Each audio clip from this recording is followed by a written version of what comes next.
Hi students, today we will discuss about the Wheatstone's bridge in electricity and magnetism లో మనకి Wheatstone's bridge అనేది most important అమ్మా. So ఇది final examination point of వ్యూలో దిగేటువంటి question. So చూద్దాం ఒకసారి ఎక్స్ప్లెనేషన్. ఇన్ 1843లో ఇంగ్లీష్ సైంటిస్ట్ చార్లెస్ వీట్స్టోన్ అనేటువంటి ఆయన devised special circuit of resistors for measuring the రెసిస్టెన్సెస్ని మెజర్ చేసేటువంటి స్పెషల్ సర్క్యూట్ని ఈయన డివైజ్ చేయడం జరిగింది. ఈ అరేంజ్మెంట్నే వీట్స్టోన్స్ బ్రిడ్జ్ అంటాం. So the bridge consist of a 4 resistors of a resistance. Bridge అనేది 4 రెసిస్టెన్స్ కలిగినటువంటి 4 రెసిస్టర్స్ని తీసుకుంది. ఏంటంటే PQR అండ్ S అనేటువంటి రెసిస్టెన్స్ కలిగినటువంటి రెసిస్టర్స్ని 4 బ్రిడ్జ్ అనేది కన్సిస్ట్ అయ్యి ఉంది. Which are connected so as form a quadrilateral, అంటే క్వాడ్రిలేటరల్గా దీన్ని కనెక్ట్ చేయడం జరిగింది.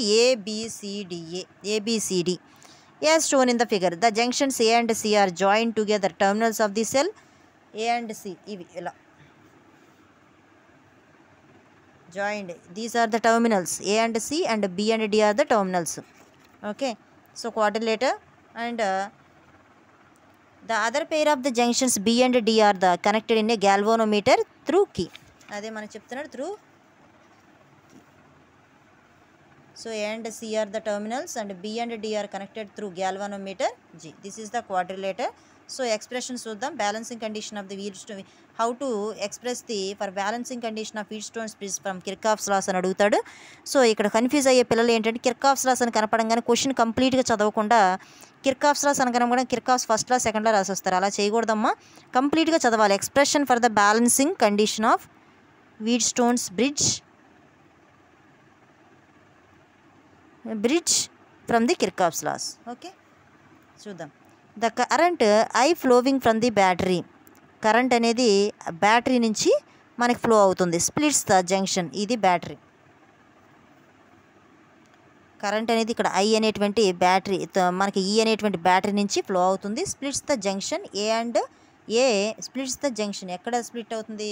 ఇది ఏ అనేటువంటి దగ్గర స్ప్లిట్ అవుతుంది. Junction flows as a I1 as in AB. I1 ఎక్కడ పాస్ అవుతుంది కరెంట్ అనేది? ఏబీలో.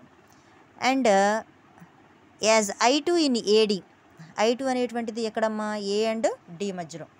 Okay, at the junction B దగ్గర చూద్దాం. I1 splits up. Okay, B దగ్గర I1 అనేది స్ప్లిట్ అప్ చేస్తుంది. ఎన్నిగా? I3 అండ్ IGగా. I1 splits up the flows as a IG in BD and I3 in BC. Okay, so at D point దగ్గర తీసుకుందాం. I2 and I2 and IG ఈ రెండు కూడా meet and flow as a I4. ఓకేనా, ఈ రెండు meet అయ్యేటువంటి point ఇది. అండ్ I4 ఫ్లో అవుతుంది అనమాట, I4గా. ఎక్కడ? ఇన్న DC.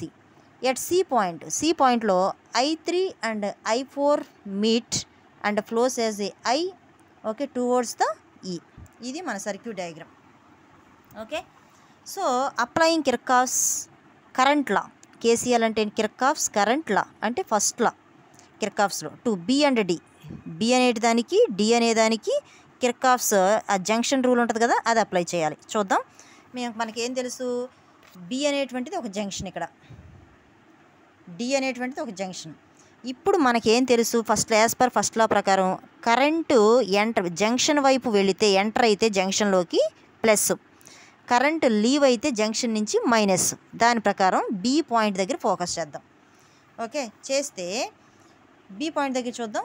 Bకి ఎంటర్ అవుతుంది కదా, I1 అనేది ఎంటర్ అవుతుంది అంటే ప్లస్. నెక్స్ట్ IG అనేది ఏమవుతుంది? లీవ్ అవుతుంది మైనస్.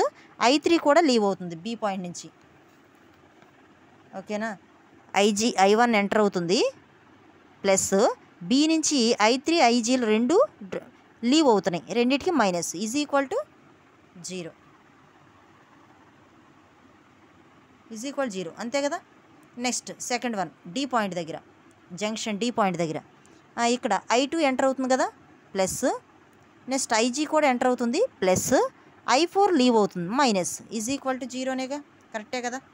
ఓకే, అండ్ దెన్ ఇక్కడ దీని పాయింట్ నుంచి సో మన బ్యాలెన్స్ ఎప్పుడైతే when the values of resistance PQR and S are adjusted galvanometer adjust చేస్తాము ఆటోమేటిక్ బ్రిడ్జ్ని, అప్పుడు గ్యాల్వానోమీటర్ నల్ డిఫ్లెక్షన్ చూపించింది. So that is IG is equal 0 అయిపోద్ది అనమాట.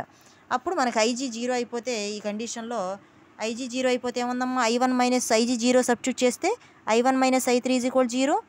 ఐజీ ఇక్కడ 0 అయిపోతే I2 minus I4 is equal 0నేగా, అదే ఇక్కడ రాసుకున్నాం. సో దీన్ని బట్టి I1 ఈ I3 అటు తీసుకెళ్తే plus I3, next I2 is equal to I4. 2 equations applying Kirchhoff's voltage law in closed loop ABDA and BCDB. ఎక్కడుంది ఇది ABDA, ఇది ఒక క్లోజ్డ్ లూప్. ఈ కీ అనేది ఎప్పుడు కావాలంటే అప్పుడు అడ్జస్ట్ చేసుకోవచ్చు, ఇది క్లోజ్ చేసేసుకోవచ్చు. క్లోజ్ చేసుకున్న తర్వాత ఒక క్లోజ్డ్ లూప్గా ఫామ్ అవుతుంది ABDA అనే ఒక క్లోజ్డ్ లూప్. రెండో క్లోజ్డ్ లూప్ BCDB అనే 2 క్లోజ్డ్ లూప్ని ఇక్కడ చూద్దాం. ఫస్ట్ క్లోజ్డ్ లూప్ ఏంటమ్మా, ABDA. దీని ప్రకారం P అనేటువంటిది ఏంటి, రెసిస్టెన్స్. ఇక్కడ R అనేటువంటిది కూడా రెసిస్టెన్సే. మనకు తెలుసు సేమ్ ఏ నుంచి వెళ్తున్నాయి కదా, ఇదేమో క్లాక్ వైజ్ డైరెక్షన్, సేమ్ డైరెక్షన్లో ఉంది ఇది I1P. సేమ్ డైరెక్షన్లో ఉంటే ఏమవుతుందని చెప్పాం మనం, మైనస్ గుర్తు వస్తుంది, అదే రాసుకుందాం, minus I1P. And then next ఇది ఎలా ఉంది, ఇలా వెళ్తుంది. మళ్ళీ ఇది ఆపోజిట్, ఎట్లా ఉంటే ఆపోజిట్లో వస్తుంది ఇది, అంటే ప్లస్ I2Rగా, ఓకే, ప్లస్ I2R.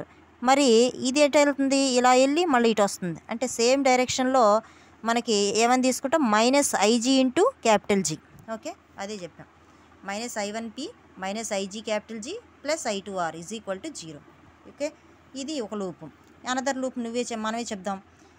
ఇప్పుడు ఏంటిది అది మనకి అనదర్ లూప్ ఏంటి, BCDB. ఓకే, దీని ప్రకారం చెప్దాం. I3Q ఈ 2 సేమ్ డైరెక్షన్ ఉండేగా, రెసిస్టెన్స్ ఎటువైపు ఉంటే కరెంట్ కూడా అటువైపు ఉంది కాబట్టి minus. Okay, same direction. And then next I4 into S, ఇది ప్లస్సా మైనస్సా, ఇది ఇటువైపు వస్తుంటే ఇది ఆపోజిట్లో వెళ్తుంది, అంటే ఏమవుతుంది, ప్లస్సేగా, ప్లస్. నెక్స్ట్ ఇది కూడా అంతే, ఈ సేమ్ ఇలా వెళ్ళాలి, బట్ దీనికి ఈ యారో మార్క్కి వ్యతిరేకంగా వస్తుంది, ఆపోజిట్లో. IG ఇంటూ G కూడా ప్లస్సే.